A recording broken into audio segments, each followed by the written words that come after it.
Welcome back royal diary YouTube channel. ISRO job சீரிஸில் நம்ம இன்றைக்கி பார்க்கக்கூடிய ஜாப் டீட்டெயில்ஸ் பார்த்தீங்கன்னா ஹெவி வெஹிக்கிள் டிரைவர் ஏ. ஓகேவா, ஹெவி வெஹிக்கிள் டிரைவர் ஏ போஸ்ட் டீட்டெயிலை பற்றி தான் நம்ம பார்க்க போகிறோம். இந்த ஹெவி வெஹிக்கிள் டிரைவிங் ஏ போஸ்ட்டை பொறுத்த வரைக்கும் உங்களுக்கு வந்து பே லெவல்னு பார்த்தீங்கன்னா உங்களுக்கு வந்து 3 வந்து ப்ரொவைட் பண்ணுறாங்க. ஸோ அரௌண்ட் 20,000லேருந்து உங்களுக்கு வந்து 63,000 வரைக்குமே நீங்கள் வந்து உங்களுக்கு ஆன் சேலரி பே ஸ்லிப் எல்லாமே ப்ரொவைட் பண்ணுவாங்க.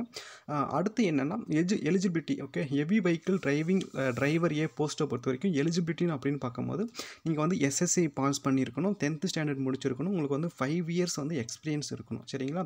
ஸோ உங்களுக்கு வந்து 5 இயர்ஸ் எக்ஸ்பீரியன்ஸ் இருக்கணும். அதில் வந்து 3 இயர்ஸ் வந்து நீங்கள் வந்து ஹெவி வெஹிக்கிள் டிரைவராக வந்து நீங்கள் அந்த பேட்ச் எடுத்துருக்கணும். சரிங்களா? ஹெவி வெஹிக்கிள் டிரைவர் பேட்ச் எடுத்துருக்கணும். ஸோ ப்ளஸ் வந்து நீங்கள் எங்கேயாவது பப்ளிக் சர்வீஸ் செக்டாரில் வந்து நீங்கள் ஒர்க் பண்ணியிருக்கணும். சரிங்களா? அந்த ஒர்க்கிங் எக்ஸ்பீரியன்ஸ் வந்து ரொம்ப மேண்டட்டரி அவங்களுக்கு. ஸோ இந்த ஹெவி வெஹிக்கிள் டிரைவிங் லைசன்ஸை பொறுத்த வரைக்கும் நீங்கள் இருந்துச்சுன்னா நீங்கள் வந்து அப்ளை பண்ணலாம்.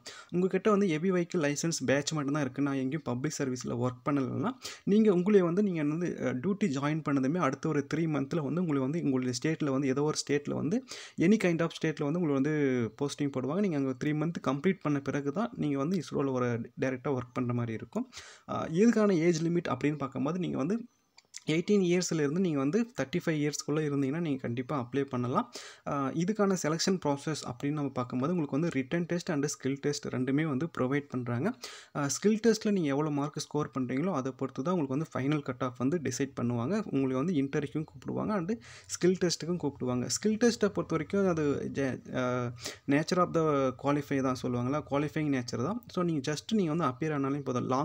லாங் வெஹிக்கிள், அடுத்து வந்து டிஸ்டன்ஸ் வெஹிக்கிள், அடுத்து வந்து ஹெவி வெஹிக்கிள்ஸ் எல்லாம் நீங்கள் இயக்குறீங்க, அந்த rules and traffic rules and ஃபாலோலாம் பண்ணுறீங்களான்றதை செக் பண்ணுவாங்க. அவ்வளோதான். மற்றபடிக்கும் ஓகே, ஃபஸ்ட் எய்டு, அப்புறம் டிரைவிங் இருக்கும்போது ஃபஸ்ட் எய்டு எப்படி பண்ணுறது எல்லாமே சொல்லி தருவாங்க. அதெல்லாம் உங்களுக்கு தெரியுதானு செக் பண்ணுவாங்க. ஓகே, அடுத்து வந்து இந்த ஹெவி வெஹிக்கிள் டிரைவர் ஏன்ற போஸ்ட்டில் வந்து நீங்கள் என்ட்ரு ஆகுறீங்க, நீங்கள் வந்து குவாலிஃபை ஆகிட்டு நீங்கள் வந்து ரெக்ரூட்மெண்ட் ஆகுறீங்கன்னா என்னுடைய கெரியர் ப்ராக்ரஸ் எப்படி இருக்கும் அப்படின்னு பார்க்கும்போது நீங்கள் வந்து senior project heavy vehicle driver, ஓகேவா, சின்ற ஒரு கேட்டகரியில் நீங்கள் ஒர்க் பண்ணுவீங்க. Senior project heavy vehicle driver, ஓகேவா, அந்த சி லெவலில் ஒர்க் பண்ணுவீங்க. உங்களுக்கு வந்து பே லெவல் அப்போ வந்து 7 வந்து ப்ரொவைட் பண்ணுவாங்க. அரௌண்ட் 44,000லேருந்து 1,42,000 வரைக்குமே நீங்கள் வந்து ஏர்ன் பண்ணுற மாதிரி இருக்கும். இந்த ப்ரொமோஷன்ஸ் எல்லாமே இஸ்ரோவை பொறுத்த வரைக்கும் சப்ஜெக்ட் டு அவைலபிலிட்டி தான். சரிங்களா? ப்ரொமோஷன் ஸ்கீமு, அடுத்து வந்து சப்ஜெக்ட் டு அவைலபிலிட்டி, வேக்கண்ட் எல்லாமே உங்களுடைய best performance in heavy vehicle driver A என்ற போஸ்ட்டை பொறுத்த வரைக்கும் தான். சரிங்களா? ஸோ இதுதான். நீங்கள் இன்னும் நம்ம சேனலை சப்ஸ்கிரைப் பண்ணாமல் இருந்தீங்கன்னா உடனே சப்ஸ்கிரைப் பண்ணாதீங்க. நம்மளுடைய சேனலுடைய ரீசன்ஸ் வீடியோலாம் செக் பண்ணி பாருங்கள். நம்மளுடைய raw and real content ISRO, DRDO, GATE, JAM எல்லாம் உங்களுக்கு பிடிச்சிருந்துச்சுன்னா சப்ஸ்கிரைப் பண்ணி சப்போர்ட் பண்ணுங்கள். தேங்க்யூ.